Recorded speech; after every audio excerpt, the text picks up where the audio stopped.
دولت قریب آتی ہے تو 5 چیزیں خواب میں نظر آنا شروع ہو جاتی ہیں۔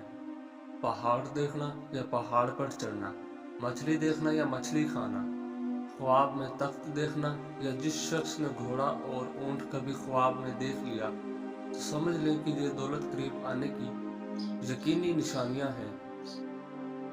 اگر چاہتے ہو گھر میں فقر و مفلسی اور غریبی نہ آئے تو گھر میں کسی خواتین کا نام فاطمہ رکھ دو۔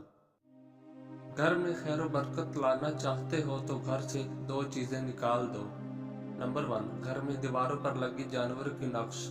نمبر 2، بلا مقصد گھر میں پالا ہوا کتا، ان کی وجہ سے خیر و برکت کے فرشتے نہیں آتے۔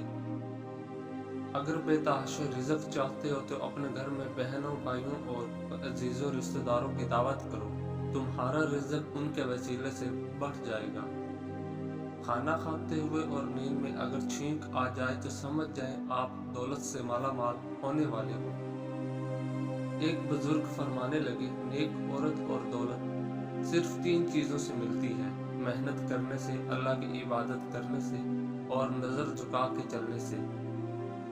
جس رات تمہیں بے چینی ہو، نیند نہ آ رہی ہو تو سمجھ جاؤ بہت جلد تمہیں 2 چیزیں ملنے والی ہیں: اول گم شدہ قیمتی چیز، دوم بے تحاشا دولت۔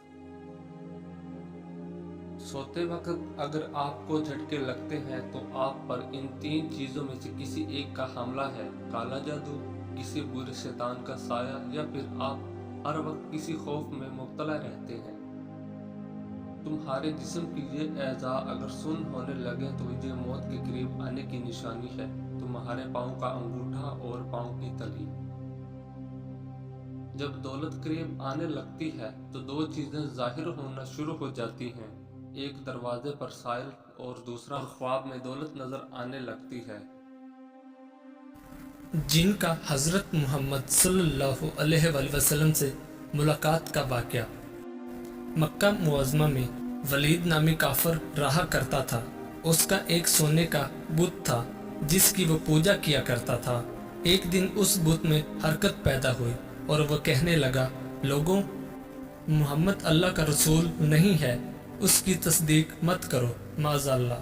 ولید بڑا خوش ہوا اور باہر نکل کر اپنے دوستوں سے کہنے لگا، مبارک ہو، آج میرا معبود بولا ہے اور صاف صاف اس نے کہا کہ محمد اللہ کا رسول نہیں ہے۔ یہ سن کر لوگ اس کے گھر آئے اور دیکھا کہ واقعی اس کا بت یہ جملے دہرا رہا ہے۔ وہ لوگ بہت خوش ہوئے اور دوسرے دن ایک عام اعلان کے ذریعے ولید کے گھر میں ایک بہت بڑا اجتماع ہو گیا تاکہ اس دن لوگ بت کے منہ سے وہی جملہ سنیں۔ اس بڑے اجتماع میں ان لوگوں نے حضور صلی اللہ علیہ وآلہ وسلم کو بھی دعوت دی تاکہ حضور صلی اللہ علیہ وآلہ وسلم خود تشریف لا کر بت کے منہ سے وہی جملے سنے۔ چنانچہ حضور صلی اللہ علیہ وآلہ وسلم بھی تشریف لائے۔ جب نبی کریم صلی اللہ علیہ وآلہ وسلم تشریف لائے تو بت بول اٹھا، اے لوگوں، خوب جان لو کہ محمد صلی اللہ علیہ وآلہ وسلم اللہ کے سچے رسول ہیں۔ ان کا ہر ارشاد سچا ہے اور ان کا دین حق پر ہے۔ تم اور تمہارے بت جھوٹے ہیں جو تمہیں گمراہ کرنے والے ہیں۔ اگر تم اس سچے رسول پر ایمان نہ لاؤ گے تو جہنم میں جاؤ گے۔ بس عقل مندی سے کام لو اور سچے رسول صلی اللہ علیہ وآلہ وسلم کی غلامی اختیار کر لو۔ بت کی یہ باتیں سن کر ولید بڑا گھبرایا اور اپنے معبود کو پکڑ کر زمین پر دے مارا اور اس کے ٹکڑے ٹکڑے کر دیے۔ حضور صلی اللہ علیہ وآلہ وسلم فاتحانہ طور پر واپس ہوئے تو راستے میں ایک گھڑ سوار جو سبز پوش تھا حضور صلی اللہ علیہ وآلہ وسلم سے ملا۔ اس کے ہاتھ میں تلوار تھی جس سے خون ٹپک رہا تھا۔ حضور صلی اللہ علیہ وآلہ وسلم نے فرمایا، تم کون ہو؟ بولا، میں جن ہوں اور آپ کا غلام اور مسلمان ہوں، جبل طور میں رہتا ہوں۔ میرا نام معین بن العبر ہے۔ میں کچھ دنوں کے لیے کہیں باہر گیا ہوا تھا۔ آج گھر واپس آیا تو میرے گھر والے رو رہے تھے۔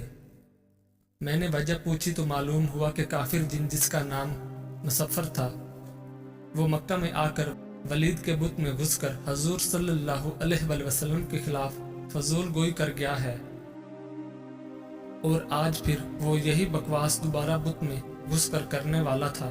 اس سے پہلے وہ آپ کے متعلق بکواس کرتا یا رسول اللہ صلی اللہ علیہ وآلہ وسلم، مجھے سخت غصہ آیا، میں تلوار لے کر اس کے پیچھے دوڑا اور اسے راستے میں قتل کر دیا۔ پھر میں خود ولید کے بت میں گھس گیا، اور اب جو کچھ کہا میں نے۔ حضور صلی اللہ علیہ وآلہ وسلم نے یہ قصہ سنا تو بڑی خوشی کا اظہار کیا اور اپنے اس جن غلام کے لیے دعا فرمائی۔ آج آپ کو ایک ایسا نسخہ بتانے لگا ہوں کہ یقین کریں کہ اگر بوڑھا بھی اس نسخے کو کھائے گا تو چیخیں نکلوا دے گا، یعنی کہ بوڑھے کو بھی جوان کر دے گا اور بوڑھے کا بھی عضو خاص چیخیں نکلوا دے گا۔ یہ بہت ہی زبردست مجرب ٹوٹکا ہے۔ اگر جوان اس کو کھا لے گا تو وہ کیا کرے گا، یہ آپ خود ہی بہتر جانتے ہیں۔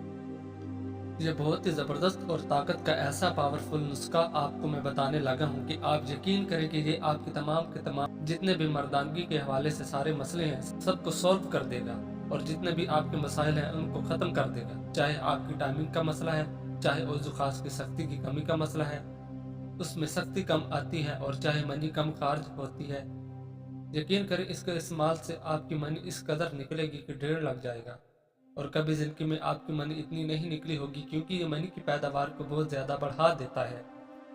جیسے کہ آپ جانتے ہیں کہ منی میں طاقت ہوگی تو آپ کے عضو میں بھی سختی آئے گی، آپ کی ٹائمنگ بھی بڑھے گی۔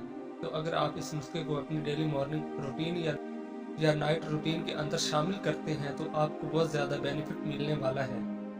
پہلے نمبر پر آپ نے پیلے چنے لینے ہیں اور ان کو باریک کوٹ کر پاؤڈر بنا لینا ہے۔ اب دوسرے نمبر پر آپ نے سیاہ تل لینے ہیں، اور تیسرے نمبر پر شکر لینی ہے۔ شوگر والے شکر ایڈ نہ کریں، آپ نے صرف 2 چمچ پیلے چنوں والا پاؤڈر لینا ہے اور اس میں 1 چمچ سیاہ تل ایڈ کر لیں اور آدھا چمچ شکر ایڈ کر لیں۔ اب اس کو کھانے کے بعد اوپر سے نہ تو پانی آپ نے پینا ہے اور نہ ہی آپ نے دودھ پینا ہے، اور پھر اسی حالت میں آپ نے سو جانا ہے۔ تو جس رات آپ استعمال کر کے سوئیں گے اس رات آپ کے عضو میں اتنی سختی ہوگی جیسے ہڈی ہوتی ہے، اور اگر بوڑھا بھی اس کو کھا لے گا تو وہ یقین کرے کہ اتنی زبردست اس کے عضو میں سختی آ جائے گی کہ جوانی جیسا مزہ اسے آئے گا۔ تو دوستوں یہ اتنی زبردست چیز ہے، آپ اس کو ضرور اپنی روٹین میں شامل کریں۔ بہت مزے کی چیز ہے، آپ کو کھاتے ہوئے بھی مزہ آئے گا، اور پھر جب آپ مباشرت کریں گے تب بھی آپ کو بہت زیادہ لطف آئے گا۔ یہ آپ کے اندر منی کا سمندر پیدا کر دے گا۔ اگر آپ اس کو 1 مہینہ لگاتار استعمال کرتے ہیں تو آپ کو دنیا کا کوئی نسخہ استعمال کرنے کی ضرورت ہی نہیں پیش آئے گی۔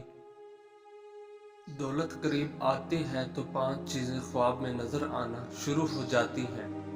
پہاڑ دیکھنا یا پہاڑ پر چڑھنا، مچھلی دیکھنا یا مچھلی کھانا، خواب میں تخت دیکھنا، یا جس شخص نے گھوڑا اور اونٹ کبھی خواب میں دیکھ لیا تو سمجھ لیں کہ یہ دولت قریب آنے کی یقینی نشانیاں ہیں۔